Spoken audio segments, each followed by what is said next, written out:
There are 9 Assassin's Creed games coming and 4 of them have not even been announced yet. But that's not the only reason why Assassin's Creed might be at risk, because one of these games is Assassin's Creed Mirage, which is set to release this year. But we have not seen any kind of gameplay from that game at all.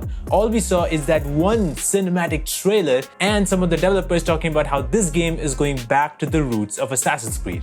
Many people, including myself, are a bit worried about where this game is going to go because we have not seen anything yet. But the major issue is announcing all these games at once. Now these 4 unannounced games are Project Invictus, which is a multiplayer game, Project Nexus, which is a VR game, Project Nebula, which will bring a setting of India, Aztec Empire and Mediterranean, and Project Raid, which is a free-to-play co-op game with PvE included. Does any of these games interest you at all? So Ubisoft is trying to please all type of gamers that ever existed, but that could backfire because Assassin's Creed is a specific type of game. And now the game is completely changed because it's an RPG game with an open world setting. There's almost no parkour and the combat is very different as compared to the original games. But at the same time, games need to improve and change in order to be interesting. The best example, in my opinion, is Hitman. Hitman's main idea is you trying to assassinate someone in multiple ways possible.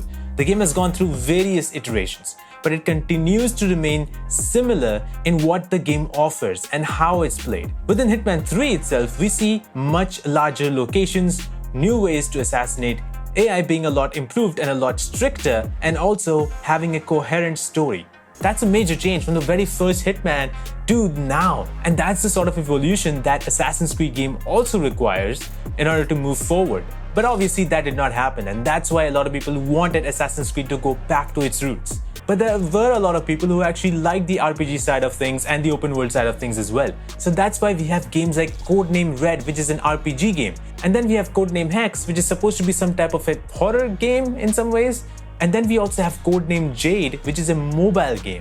And then there's Mirage, which is going back to the roots of what Assassin's Creed was. But the biggest question is, will they succeed in making all these different types of games? Do people actually want to play a VR version? Do people actually want to also play a multiplayer version?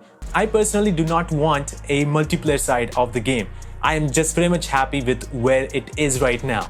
Even though all these new game ideas are very interesting, announcing them all at once might be the problem. Now the developers might have to rush in order to create this game and release it as quickly as possible.